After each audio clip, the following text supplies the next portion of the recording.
രാഹുലിനെ രാജിവെപ്പിച്ചാൽ സതീശന്റെ പ്രതിച്ഛായ നന്നാവുമോ?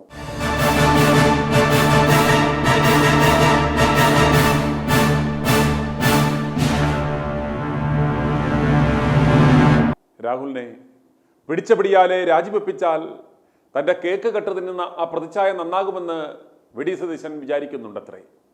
ഹർത്താലും ബന്ധും എന്തിന് ഒരു പ്രതിഷേധം പോലും നടത്താതെ പിണറായി എറിഞ്ഞു കൊടുക്കുന്ന അപ്പകഷ്ണങ്ങൾ തിന്ന് വായിൽ പഴവും തിരികിയിരിക്കുന്ന മാതൃകാ പ്രതിപക്ഷമാണ് കേരളത്തിലുള്ളത് എന്നാണ് ഇന്നലെ വി ഡി സതീശൻ മാരമ നടത്തിയ ഒരു ഇവന്റിൽ അഭിപ്രായപ്പെട്ടത്.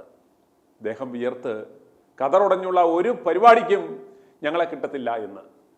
ഇടതുപക്ഷത്തിന് മൂന്നാം മൂഴം ഒരുക്കുന്നതിൻ്റെ ആദ്യപടിയായുള്ള ജട്ടി വിപ്ലവത്തിന് നേതൃത്വം കൊടുക്കുന്ന സതീശന് ഇടതുപക്ഷ ബിനാമി ചാനലായ കൊട്ടാരക്കര ശ്രീകുണ്ടൻ്റെ ചാനലും കാട്ടുകള്ളൻ്റെ മരംകൊത്തി ചാനലും വലിയ പിന്തുണയാണ് കൊടുക്കുന്നത്. സതീശനെ പുകഴ്ത്തിമറിക്കുകയാണ് അവരിപ്പോൾ.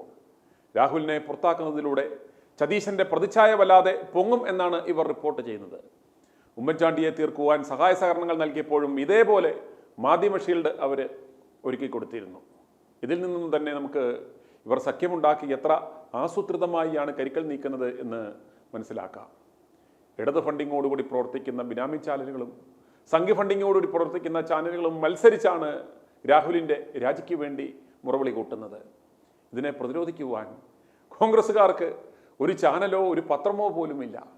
ഉണ്ടായിരുന്ന ജയ്ഹിന്ദ് രമേശ് ചെന്നിത്തലയും എം ഹസനും ചേർന്ന് ആടിപടലം വെട്ടിത്തുരന്ന് തിന്നു. പത്രവും അന്ധിശ്വാസം ഭരിച്ചു. ഇപ്പോൾ ബുദ്ധിപൂർവം ഇടതുപക്ഷവും സംഘികളും ഉണ്ടാക്കിയ ബിനാമി ചാനലുകാരുടെ പണിയിൽ കൊരുത്ത് അങ്ങോട്ടും ഇങ്ങോട്ടും കിടന്ന് ഓടുകയാണ്, നട്ടം തിരിയുകയാണ്. 3 മാസത്തിനുള്ളിൽ സതീശനെതിരെ ഒരു പാൻറ്റിയും ഉസ്മാനെതിരെ ഒരു ബ്രായും രംഗത്തിറങ്ങും എന്ന പേടിയിലാണ് രണ്ടെണ്ണവും. ഇന്ന് ITV ന്യൂസ് റിയാക്ട് ഫോർ റൈറ്റിൽ ജനങ്ങൾക്ക് പ്രതികരിക്കുവാനുള്ള ചോദ്യം ഇതാണ്: രാഹുലിനെ രാജിവെപ്പിച്ചാൽ സതീശന്റെ പ്രതിച്ഛായ നന്നാവുമോ? മറുപടികൾ താഴെ കാണുന്ന നമ്പറിൽ വിളിച്ചറിയിക്കുക, അല്ലെങ്കിൽ 9746466440 എന്ന വാട്സപ്പ് നമ്പറിൽ ശബ്ദ സന്ദേശമായി അയക്കുകയോ ചെയ്യുക. ITV news react for right, പ്രതികരിക്കാനൊരിടം. കൊല്ലം ജില്ലയിൽ നിന്നാണ്. എൻ്റെ പേര് കൊട്ടിയിൽ ചന്ദ്രൻ. ഞാൻ പഴയ കോൺഗ്രസിൻ്റെ ഒരു ബ്ലോക്ക് സെക്രട്ടറി ആയിരുന്ന ഒരാളാണ്. ഞാൻ ഏറ്റവും കൂടുതൽ ഇഷ്ടപ്പെട്ടുന്ന ഒരാളായിരുന്നു ഈ അടുത്ത കാലത്തൊക്കെ സതീശനെ. പക്ഷെ ഇപ്പോഴത്തെ ഈ നിലപാടിലും ഈ നടപടിയിലും വളരെ സങ്കടം തോന്നുന്നു. ഈ രാഹുലിനെ ഈ വിധത്തിൽ സാറേ ഇതുപോലെ ഈ രണ്ട് ചെറുപ്പക്കാരെന്നല്ല, ഈ അവിൻ വർഗീയ അടക്കമുള്ള പുതിയ പിള്ളേർ കോൺഗ്രസ്, ഞാനൊക്കെ 10-50 വർഷത്തിന് മുമ്പേ കോൺഗ്രസിൽ ഞാൻ ഒരു സ്ഥാനം പോലും മോഹിക്കാതെ ജീവിച്ച ഒരാളാണ്. എന്നാൽ എന്നെ അവസാനം പാർട്ടി നിർബന്ധിച്ച് പല സ്ഥാനങ്ങൾ കൊണ്ടെത്തിച്ചതാണ്. പക്ഷേ ഇന്നത്തെ കാലത്ത് അങ്ങനെയല്ല, പുതിയ തലമുറയാണ്. അവരെയൊക്കെ ഇന്നത്തെ ഈ തലമുറയിൽ ഈ പുതിയ പിള്ളേർ കോൺഗ്രസിനെ രക്ഷപ്പെടുത്താൻ വേണ്ടി വന്നവരാണ്. ചെറുപ്പക്കാരാകുമ്പം തെറ്റുകളോ കുറ്റങ്ങളോ ഉണ്ടായിരിക്കാം, അതിന് നിയമപരമായ നടപടികളുണ്ട്, അതിന് മറ്റു മാർഗങ്ങളുണ്ട്. എന്തെല്ലാം കിടക്കുന്നു. ഒരു ആരോപണം ഇപ്പോൾ CPM കണ്ടുപിടിക്കേണ്ടതാണ്. ഈ CPM ആയുധം കൊണ്ട് ഇട്ടുകൊടുത്തില്ലേ സാറേ? ആയുധം കൊണ്ട് ഇട്ടുകൊടുത്തല്ലേ ഇതിപ്പോൾ? ഈ അയാളെപ്പോൾ രാജിവെപ്പിച്ചത് കൊണ്ടാണ് വീണ്ടും ഈ വിഷയം പിന്നെ MLA സ്ഥാനം രാജിവെക്കണം എന്നൊക്കെ ഉണ്ടാകുന്നത്. അല്ലെങ്കിൽ തന്നെ CPM ഒരു ആയുധം കിട്ടാൻ കാത്തിരിക്കുന്നു, തെരഞ്ഞെടുപ്പ് വന്ന് അടുത്ത് നിൽക്കുന്നു. ഇത് വലിയ കഷ്ടമായിപ്പോയി, വലിയ സങ്കടമുണ്ടെന്ന്. ഞങ്ങളെപ്പോലുള്ള ആൾക്കാർ ഈ പാർട്ടിക്ക് വേണ്ടി നമ്മളെ ജീവിതം നഷ്ടപ്പെടുത്തിയിട്ട് ഒരവസരം വന്നപ്പോൾ കൊണ്ട് വലിച്ചെറിഞ്ഞു കളഞ്ഞു. സതീശനൊക്കെ നമുക്ക് ഇഷ്ടമായിരുന്നു. കാരണം ഈ ചിഹ്നത്തിലേക്ക് ഉള്ള ഞാനൊക്കെ അദ്ദേഹത്തിൻ്റെ ഏജിലുള്ള ആ കാലഘട്ടത്തിലുള്ള പ്രവർത്തകരാണ്. പക്ഷെ അവരുമൊക്കെ എപ്പോഴും സ്ഥാനമാനങ്ങൾക്ക് മുഖ്യമന്ത്രി കസേരയ്ക്ക് വേണ്ടി, പാർട്ടിക്ക് വേണ്ടിയല്ല അവരൊന്നും ജീവിക്കുന്നത്. അതേസമയം മുരളി ഇതിനേക്കാളും എത്രയോ ഭേദമോ. നമ്മുടെ ദോഷം പറയരുത്. അവരൊക്കെ നമുക്ക് പാർട്ടിയാണ് വേണ്ടതെന്നുണ്ടായിരുന്നെങ്കിൽ ഈ പ്രവൃത്തി ഒരിക്കലും ചെയ്യില്ല സാറേ. അത് വളരെ കഷ്ടമായിപ്പോയി, വളരെ കഷ്ടം. അവൻ ചെറുപ്പക്കാരനാണ്, എവിടെയൊക്കെ ചെന്ന് കയറി കിടത്തിട്ടുണ്ടല്ലേ. ഏത് പെണ്ണാ, ഏത് പുരുഷനാ ഇത് വലിച്ചു കെട്ടിക്കൊണ്ട് നടക്കുന്നത്? പച്ചയായിട്ടൊക്കെ പറഞ്ഞാൽ വലിയ നമുക്ക് വല്ലതും തോന്നിപ്പോവും. പിള്ളേരൊക്കെ ആകുമ്പോൾ അങ്ങനെയൊക്കെ ഉണ്ടാവും. അത് വന്നാൽ തന്നെ അതിന് നിയമ നടപടികളുണ്ടല്ലോ. അതൊക്കെ ഇപ്പോൾ കോടതിയുണ്ട്, പോലീസ് സ്റ്റേഷനുകളുണ്ട്. ഇവർക്കെല്ലാം അതൊക്കെ ചെയ്യാമായിരുന്നല്ലോ. അത് വരുന്നവരെ ഇയാൾക്കൊന്ന് ക്ഷമിക്കാമായിരുന്നു. അയാളെ പ്രൊട്ടക്ട് ചെയ്യണമെന്നാണ്. അതായത് ഈ കോൺഗ്രസ്സുകാർ എന്നും മണ്ടന്മാരാണ്. ഈ ആയുധങ്ങൾ കൊണ്ട് അവരെ കൈ വെച്ചു കൊടുക്കും. ബട്ട് ഈ വേണ്ട ഒരൊറ്റ എക്സാമ്പിൾ മതിയല്ലോ സാറേ. ഈ ഉമ്മൻചാണ്ടിയുടെ ഒരു ചരിത്രം മാത്രം എടുത്ത് പരിശോധിച്ച പോരെ. ഇവനൊക്കെ ഇത്രയും മണ്ടന്മാരാണോ? കോൺഗ്രസ്സുകാരന്മാരൊന്നും പണ്ടേ മണ്ടന്മാരാണ്. എന്നാൽ ഒരു ഉമ്മൻചാണ്ടിയുടെ ജീവിതം നമ്മുടെ മുമ്പിൽ നിൽപ്പുണ്ട്. മറുവശത്ത് ഇടതുപക്ഷത്തും BJP-യിലുള്ള എന്തെല്ലാം തോന്നിവാസങ്ങൾ കാണിക്കുന്നത് നമ്മുടെ മുമ്പിലില്ലേ? അവന്മാരെന്നാലും അവരെ പാർട്ടിയെ സംരക്ഷിക്കുന്നില്ലേ? കോൺഗ്രസ്സുകാരെന്തോ പരിശുദ്ധാത്മാ ആ പോവുകയാണ്. അവന്മാരെന്തോ ഇപ്പൊ കുറെ വനിതകൾ ഇറങ്ങി അയക്കുന്നത് ഈ അപ്പുറത്ത് നിൽക്കുന്നവരെ പോലെ നമ്മൾ ആത്തിലെന്നൊക്കെ പറഞ്ഞ് ഇന്നത്തെ കാലത്ത് സാറേ രാഷ്ട്രീയത്തിൽ ഈ തരികിടയൊന്നും നടക്കത്തില്ല. സൂത്രപ്പണികളും തന്ത്രങ്ങളും കൊണ്ടേ പിടിച്ച് നിൽക്കാൻ പറ്റൂ. ഞങ്ങളൊക്കെ അങ്ങനെ തന്നെ ജീവിച്ചിട്ടുള്ളത്. ഞാൻ അവിടെ ഒരു പത്മനാഭൻ സാർ ഉണ്ടായിരുന്നു, അദ്ദേഹത്തെ ഈ കോൺഗ്രസ്സുകാരനെ തോപ്പിച്ചു. ഞാൻ സത്യം പറയാ, ഇതൊക്കെയാണ് ഇതിന്റെ കളി. ഞാൻ സ്നേഹയാണേ, ഞാനിവിടെ തമിഴ്നാട്ടിൽ നിന്നാണ് വിളിക്കുന്നത്. ഞാനൊരു അധ്യാപികയാണ്.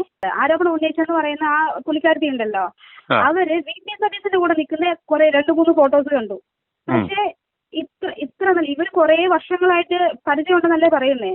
അപ്പൊ അത്രയും ഇന്റൻസിറ്റി ഉണ്ടെങ്കിൽ, അത്രയും അവർക്ക് ഒരു ഇന്റിമസി ഉണ്ടെങ്കിൽ, അവർക്കെതിരായിട്ട് രണ്ടുപേരും ഒരു ഫോട്ടോ പോലും കണ്ടിട്ടില്ല. അത് VP സതീശൻ ഒരുക്കിയ കെണി തന്നെയാണ്. ഞാൻ ഇത് സോഷ്യൽ മീഡിയ സജീവമല്ലായിട്ട് പോലും നോക്കിയപ്പം അല്ല, ഇത് നോർമലായിട്ടുള്ള ഒരു ചോദ്യമാണ്. ഈ ചോദ്യം ആരും ചോദിച്ചിട്ടുണ്ടോ എന്ന് പോലും എനിക്കറിയത്തില്ല. ഇത്രയും റൂമേഴ്സ് ഇവർ പറഞ്ഞു, ഇത്ര ആരോപണങ്ങൾ പറഞ്ഞു. ഇവരാരും കുറെ വാട്സപ്പ് ചാറ്റുണ്ട്, അതിൽ രാഹുലിന് സേവ് ചെയ്തിട്ട് മാത്രമേ ഉള്ളൂ. അദ്ദേഹത്തിന്റെ നമ്പരില്ല, ഒന്നുമില്ല. അദ്ദേഹത്തിന്റെ എന്ന് പറഞ്ഞിട്ടുള്ള ഒന്നും അവർ കൊടുത്തിട്ടില്ല. ഇവര് രാഹുൽ മാങ്കൂട്ടത്തിനോടൊപ്പം നിൽക്കുന്ന ഒരു ഫോട്ടോ പോലും കൊടുത്തിട്ടില്ല. ഇവരിങ്ങനെ കുട്ടിയുണ്ട് ഇങ്ങനെയൊക്കെ അബോർഷൻ ചെയ്യാൻ നിർബന്ധിച്ചെന്ന് പറയുമ്പോൾ അവർ തമ്മിലുള്ള സ്വകാര്യ നിമിഷത്തിൽ ഏതെങ്കിലും ഒരു ഫോട്ടോ എടുക്കുക, ഇത്ര വർഷമായിട്ട് ഒരു ഫോട്ടോ പോലും എടുക്കാതിരിക്കുവോ? ഇവർക്കത് പുറത്തു വിടണ്ടേ? ഇവരെന്തുവായി കാണിക്കുന്നത്? പക്ഷെ VP സതീശന്റെ കൂടെ കേക്ക് വാരി കൊടുക്കുന്നു, അങ്ങോട്ട് കൊടുക്കുന്നു. സതീശന്റെ ഒന്നും ആയില്ല. സതീശന്റെ വരാൻ കിടക്കുന്നതേ ഉള്ളൂ, ഓരോന്നോരോന്നായിട്ടാണ്. സത്യമായിട്ടും നല്ല ഇങ്ങനെ ഒരു കസേരയ്ക്ക് വേണ്ടി ഒരു കോൺഗ്രസിന്റെ ഭാവി നേതാക്കന്മാര് 2 പേരെ ഇങ്ങനെ ഒരു കള്ളക്കേസിൽ കുടുക്കി അധപതിക്കുന്ന മാത്രം ഒരു പ്രതിപക്ഷ നേതാവ് ഇത്രയും വൃത്തികെട്ട പരിപാടി കാണിക്കാൻ പാടില്ല. ഇയാളെ ഒരു നേതാവെന്ന് വിളിക്കാൻ പറ്റുമോ? കൂടെ നിൽക്കുന്നവനായിട്ട് പണി കൊടുക്കുന്ന അവനെ കേക്ക് കണി കുരുക്കി ഇവനെ നേതാവെന്ന് വിളിക്കാൻ പറ്റുമോ? അല്ല, വിളിക്കാനേ പറ്റത്തില്ല. അതായത് ഒരു നേതാവെന്ന് പോലും വിളിക്കാൻ പറ്റത്തില്ല. ഇവരെന്താ ചീപ്പ് പരിപാടി കാണിക്കുന്നത്? എന്തിനാ ഈ പരിപാടി? നേരെ നിന്ന് പോരാടണം. സാർ ഇത് റെക്കോർഡ് ചെയ്ത് ഇതിൽ വെക്കുവോ, ഈ വീഡിയോയിൽ വെക്കുവോ എന്ന് എനിക്ക് ഒരു കുഴപ്പമില്ല സാറേ. എനിക്കിത് പറയണമെന്ന് അത്രയ്ക്ക് ഒരു കഷ്ടമുണ്ട്. ഞാൻ കണ്ണൂരെന്നാ. ഞാൻ പറയാം, രാഹുൽ എന്ന് പറയും ഇത്രയും മിടുക്കനായ ഒരു ചെറുപ്പക്കാരൻ. രാഷ്ട്രീയത്തില് ഞങ്ങളൊക്കെ ആ പുള്ളിയുടെ ഓരോ ചാനൽ പരിപാടി കണ്ടാലും ഇരുന്ന് കേൾക്കുന്നയാളാ. ഈ ലോകത്ത് ഈ ആകാശത്തിന് എന്തിനെ കുറിച്ച് പറഞ്ഞാലും ഇത്രയും ഗ്രാഹ്യമുള്ള ഒരു മനുഷ്യൻ, ആ മനുഷ്യനെ ഇപ്പം കോൺഗ്രസിന്റെ ആ സ്ഥാനത്തുനിന്ന് രാജിവെപ്പിച്ചത് ഒട്ടും ശരിയായിട്ടില്ല. ഇവിടെ മറ്റുള്ള കക്ഷികളിലെല്ലാം എന്തുമാത്രം പെണ്ണുകേസുമായിട്ട് ഇടപെട്ടവരാണ് മന്ത്രിമാരായിട്ടും അല്ലാതെ എല്ലാം ഭരിക്കുന്നത്. അപ്പൊ ഇത്രയും ഒരു ചെറിയ പ്രശ്നത്തിന് ഇത് ഈ പെണ്ണുങ്ങളെ ഒന്ന് ചാറ്റ് ചെയ്യുക, അത് സ്വാഭാവികമല്ലേ? ഇന്ന് ഇപ്പോൾ മെഴുക്കൻ്റെ ഒരു ചെറുപ്പക്കാരനാണ്, അങ്ങും ചാറ്റ് ചെയ്യുക എന്നതൊരു അതിപ്പോൾ ആരാ കൊച്ചുപിള്ളേരോട്ട് ചാറ്റ് ചെയ്യുന്നു, അത് ഇത്ര വലിയ തെറ്റുന്നതാ. അതുപോലെ ഈ മറുനാടൻ എന്നാ പറയുന്നത്, അവനിങ്ങി MLA സ്ഥാനത്ത് നിശ്ചയം പോലും യോഗ്യനല്ല എന്ന്. അതുപോലെയാണ് മന്ത്രിമാരായിട്ട് നിൽക്കുന്ന ഈ ഗണേഷും മറ്റുള്ളവരൊക്കെ നിൽക്കാൻ എന്തെങ്കിലും യോഗ്യതയുള്ളവരാണോ? നമ്മുടെ മുഖ്യമന്ത്രി അടക്കം അവര് എന്തെല്ലാം കള്ളക്കേസിലും കള്ളക്കടത്തിലും എല്ലാം പ്രതിയായിട്ട് എന്തേലും ഉണ്ടോ? അവരൊക്കെ അവരെ ചേർത്ത് പിടിക്കുന്ന പോലെ ഈ കോൺഗ്രസിനെ നശിപ്പിക്കാൻ വേണ്ടി കോൺഗ്രസ്സുകാർ തന്നെയാണോ അതിന് മുൻകൈ എടുക്കുന്നത്? കോഴി എന്ന് വിളിച്ച് ഇവരെല്ലാം ഇന്ന് എന്തുമാത്രം വോട്ടൊന്നി കാണുന്നത്. ഇവരുടെ ഡിവൈഎഫുകാരുടെ ഓരോ വോട്ടിലും കുഞ്ഞു പിള്ളേരെ തൊട്ട് മാനഭംഗപ്പെടുത്തുന്നു. ഇത് ചെറിയൊരു ചാറ്റില്ല. ആ പുള്ളിക്കാരി വെറും പക്ക പോടാവട്ടെ. അല്ലെങ്കിൽ മറ്റേ ഒരു വാൻസറെ ഇത് വന്നത് അതന്നെ ഒരു മനുഷ്യയാണോ? അത് അത്രയും നല്ലൊരു ചെറുപ്പക്കാരൻ ആ പെണ്ണിട്ട് ഇവിടെ പോകേണ്ട ആവശ്യമുള്ളൂ. എന്താ ഇത്? നിങ്ങളെങ്കിലും നല്ല സത്യസന്ധമായിട്ട് ഒരു കാരണവശാലും MLA സ്ഥാനം രാജിവെച്ചത് നല്ല വളർന്നു വരുന്നൊരു നേതാവാണ്. ഭാവിയിൽ ഉരുളയ്ക്ക് ഉപ്പേരി എന്ന് പറഞ്ഞ പോലെ പിണറായി വിജയനെതിരെ എല്ലാം പറയുന്ന അവരെ അടിച്ചമർത്തുക, വളർന്നു വരുന്നവരെ അടിച്ചമർത്തുക എന്നതാണ് ഈ പ്രസ്ഥാനത്തിൻ്റെയൊക്കെ മുഖ്യധാര എന്നാണ് തോന്നുന്നത്. എന്നാ വെച്ചാൽ ആരെങ്കിലും വളർന്നു വന്നാൽ അവരെ അപ്പാടെ കൂമ്പ് നുള്ളുക എന്നുള്ളൊരു പരിപാടി. സരിത എന്ന് പറഞ്ഞ സ്ത്രീയല്ലേ, 70 വയസ്സായ മനുഷ്യനെ ആ കുടുംബത്തോട് എന്തെല്ലാം വിഷമങ്ങളുണ്ടാക്കി. ഇത് ഇന്നൊരു മനുഷ്യനെ ഏറ്റവും അടിച്ചമർത്തുക എന്ന് പറഞ്ഞാൽ അത് ഈ സ്ത്രീ വിഷയമാണ്. പുരുഷന്മാർ നല്ലതായിട്ട് പോകുന്നവര് ഈ ഒരു കേസിൽ പെടുക എന്നതാണ്. അതുപോലെയാണ് രാഹുൽ മാങ്കുണ്ടത്തിന്. ഇത്രയും മിടുക്കനായ ഒരു മനുഷ്യൻ നമ്മുടെ ഏതെങ്കിലും രാഷ്ട്രീയത്തിലുണ്ടോ? മറ്റുള്ള രാഷ്ട്രീയക്കാരെ പോലെ വപ്പപ്പ പറയുന്നവരല്ലല്ലോ. ഇതുപോലെ കാര്യങ്ങൾ കൃത്യമായിട്ട് വളർന്നാറുണ്ടല്ലോ.